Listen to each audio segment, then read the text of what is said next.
The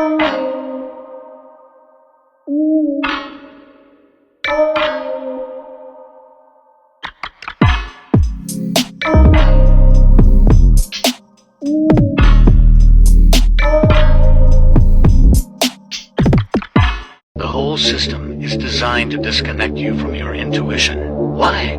Disconnected people are easy to manipulate. Everything from sunscreen to politics to the food industry. It's all designed to disconnect and manipulate you. We are in the middle of a war right now, but it's not a traditional war.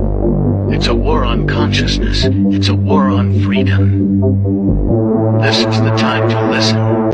Perfect hexagram at its north pole. What very few people know is that this hexagram has been known about by ancient people for as long as history has been recorded. People who did not have telescopes or the technology to view anything outside of the Earth's atmosphere besides the stars. That is quite the paradox. That's what's been on my mind lately about this subject. It is, number one, absolutely impossible for these people to have viewed Saturn, especially North Pole. Saturn being associated with the black cube, which has direct connection to the hexagon shape, which is a 2D format of the cube, proves to us without a doubt that these people over the centuries from all over the world understood that there was this anomaly at the peak of Saturn. This has led Saturn to be a leading role in astrology and mythology throughout the ages, and even to this day is part of our pop culture.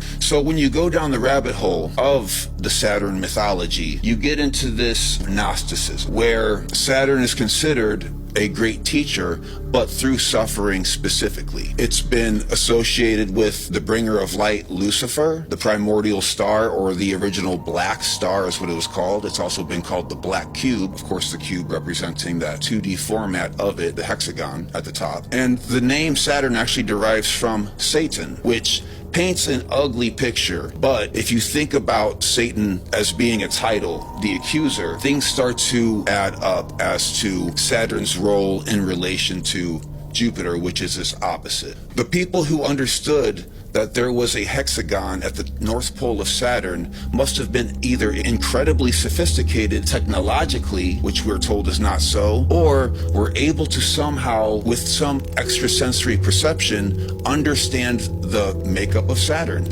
So if Saturn is here to teach us through suffering, I suppose it's not necessarily an evil force, but there is a price to be paid. The mythology that ties to Gnosticism seems to point in the direction of a sort of demiurge, or in Latin the demiurgos, which is basically a deity decided to create a universe of its own, therefore creating a flawed reality. Like if you were to create a video game and you get one of the zeros or ones wrong within the coding, the entire game will be flawed. And this is what seems to be, in a way, responsible for our messy physical reality. If this is so, is this something that is objectively real outside of us, or is it something that we project, or could it be a combination of both?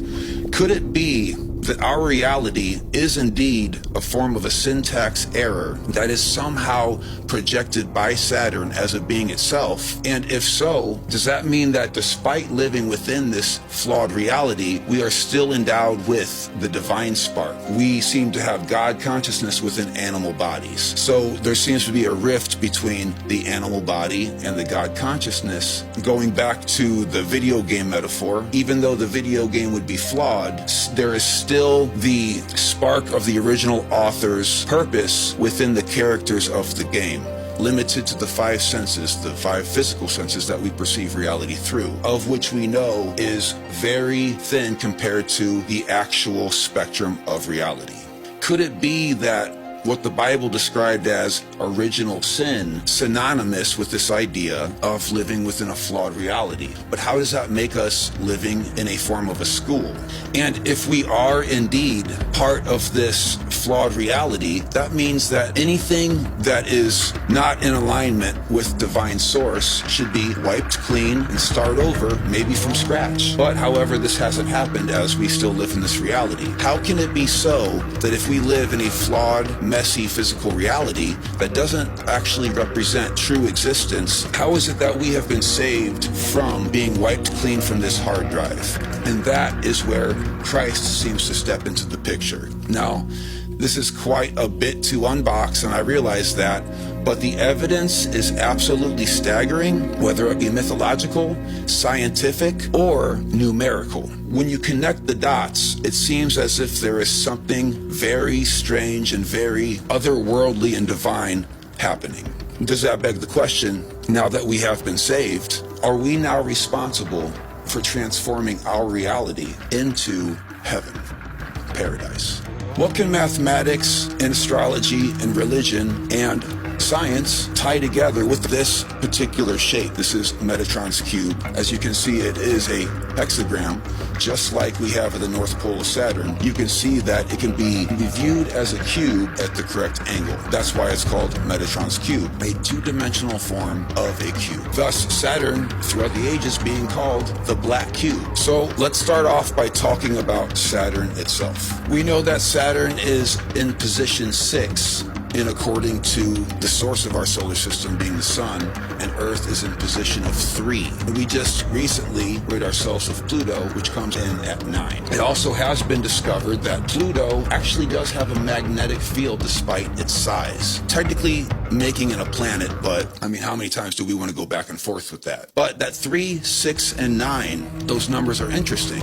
Anyone who is a fan of Nikola Tesla, the Holy Trinity, or sacred geometry understands that divinity seems to have ties with those 3 numbers in a very deep way. The connection between Saturn and the hexagonal black cube was not taken seriously by our modern age until 1981, when a scientific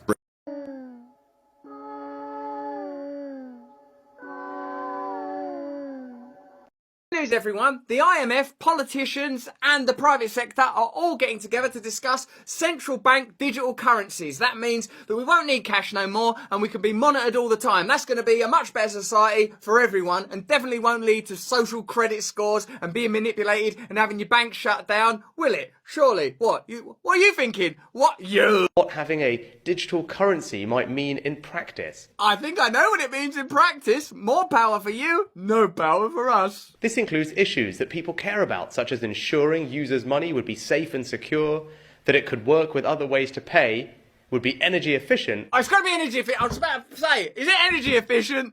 Is it energy efficient? I've got to make sure.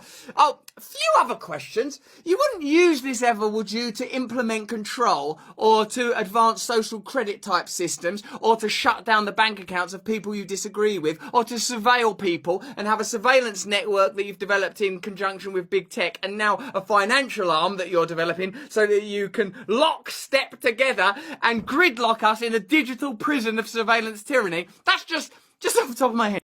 This is the real reason why oxygen levels fell. Our true history is being kept from us. There's so much we don't know.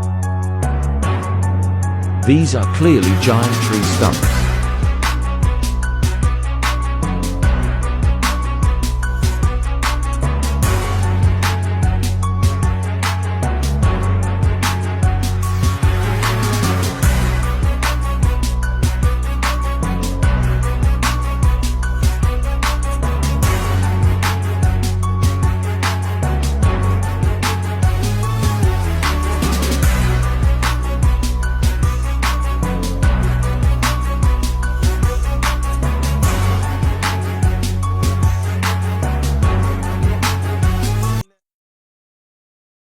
If I told you that the Titans from Greek mythology were real, would you believe me?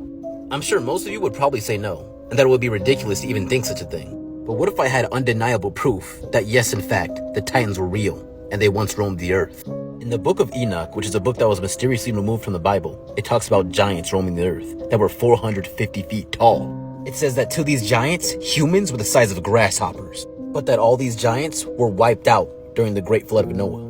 I'm sure most of you are probably asking the question right now, If this is true, where's the proof of this? When the real question you should be asking is where isn't the proof of this?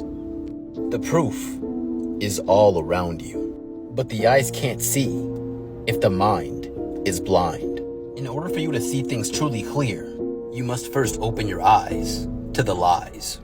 Understand that our history has been told foul, so you must be as wise as the old owl. And as you watch this video, in whichever hand you hold, understand that this is the real truth that you are being told. That there truly once were giants in the days of old. But just before I let you go, you must never forget that there once were giants on Earth walking to and fro.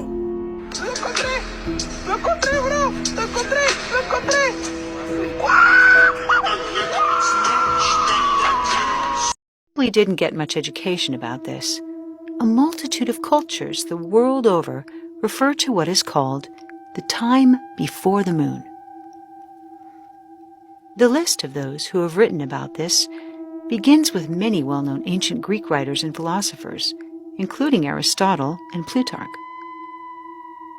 There's even reference to the time when there was no moon before the cataclysm, and certain inhabitants were known as Proselines, which means those that were before the moon. But this expression was used elsewhere. The Colombian legends say, in the earliest times when the moon was not yet in the heavens. In Africa, the Zulu tribe tells the legend that the moon is an egg with its yolk removed, brought here from far away by non-terrestrial dragons who placed it into orbit.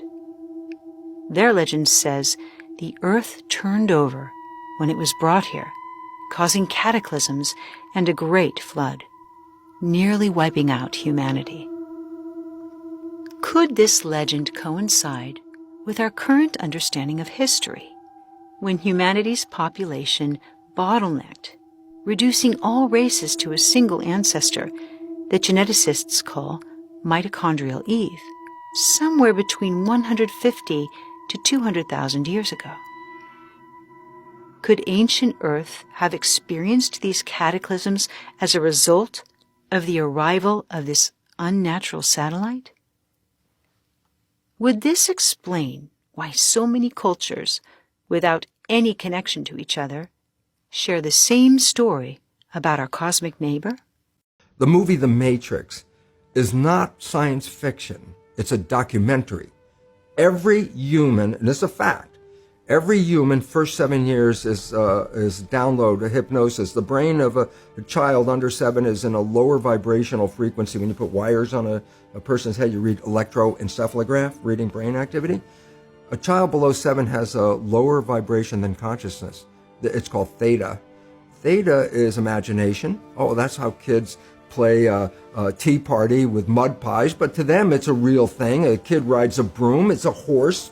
That's theta, imagination. Theta is also hypnosis. And the idea is this: before you can become conscious, if you don't have any programs, what are you going to be conscious of? It's sort of like I buy a new iPod and I take it out of the box and I push play and nothing happens, and you think, oh my God, I spent all the money and the damn thing isn't working. And then some little 7-year-old kid comes up and says, well, mister, you didn't download any music. How are you going to play something? Our timeline is completely messed up and it's going to blow your mind. Up first, for example, Eminem and Picasso were alive at the same time for 2 years. I don't know about you, but am I the only one that thought Picasso was around in the 1800s? Another one to wrap your head around is that the woolly mammoths were around at the same time the pyramids were being built. But just wait, this is just the beginning. Next, Rosa Parks lived long enough to see the first 2 Shrek movies in theaters. Like what? Next, when the Declaration of Independence was being signed, nobody knew dinosaurs even existed. Think about that, like dinosaurs weren't even discovered yet. This next one is going to absolutely blow your mind. Cleopatra was born closer to the invention of the iPhone than to the actual pyramids being built. Finally, this next one makes 0 sense, but it's absolutely true. Oxford University was founded 300 years before the Aztec Empire. Like how?